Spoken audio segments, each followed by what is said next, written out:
मिलिए second lieutenant Arun Khetrapal से, 1971 war के उस रियल हीरो से जिन्होंने 10 पाक टैंकों को कर दिया था नेस्तनाबूद।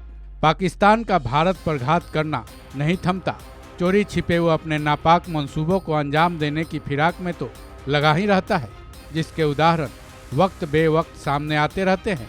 लेकिन बंटवारे के बाद से अब तक पाक ने जितनी बार इंडिया पर सीधे तौर पर हमला किया है, मुंह की खाई है, जिसकी वजह बनते रहे भारतीय फौज के वो वीर जवान, भारत मार्ग के वीर सपूत, जिन्होंने अपनी जान पर खेलकर उनके मंसूबों को नाकाम कर दिया।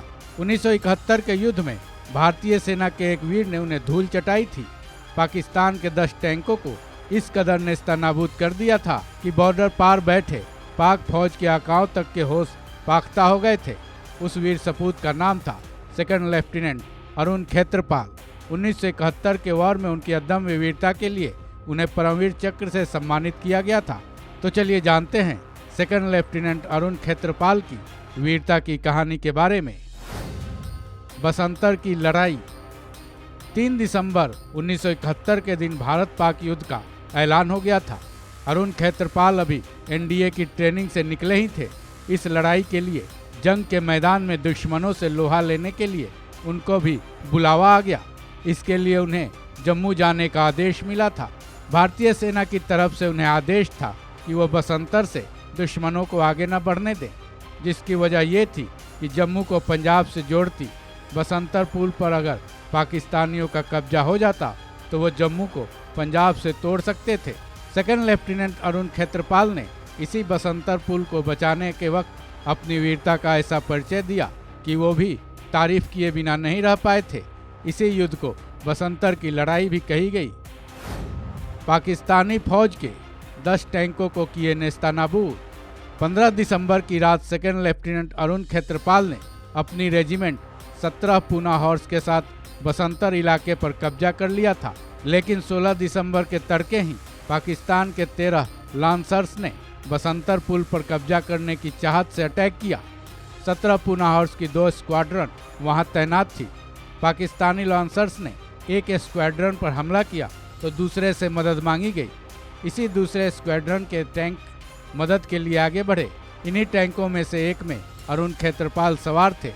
भारत और पाकिस्तानी फौज के टैंकों ने एक दूसरे पर जोरदार हमले किए। अरुण खेत्रपाल के स्क्वाड्रन ने इस घमासान में पाकिस्तान के 60 टैंक उड़ा डाले थे। लेकिन इसी बीच एक गोला उनकी टैंक पर भी आ गिरा। उनके टैंक में आग लग गई। उन्हें टैंक छोड़ने के आदेश भी दिए गए, लेकिन वो इसके लिए तैयार नहीं हुए। उन्होंने रेडियो से संदेश भेजा कि सर, मैं टैंक नहीं छोड़ूंगा, मेरी मेन बंदूक अभी भी काम कर रही है। उसके बाद अरुण खेत्रपाल अपने जलते टैंक से पाकिस्तानी फौज के कुछ और टैंक उड़ा डाले। उसके बाद लास्ट पाकिस्तानी टैंक की तरफ से और अरुण खेत्रपाल की तरफ से एक साथ फायरिंग हुई। फिर एक धमाका हुआ और थोड़ी देर में सब कुछ शांत हो गया। परमवीर चक्र विजेता अरुण खेत्रपाल। अरुण खेत्रपाल की तरफ से रेडियो पर भेजा गया वो उनका अंतिम संदेश था। 16 दिसंबर को पाकिस्तानी टैंक्स को उड़ाने के दरमियान वो भी देश के लिए काम आ गए। फिर उसके ठीक 3 दिन बाद उनके घर के दरवाजे की घंटी बजी।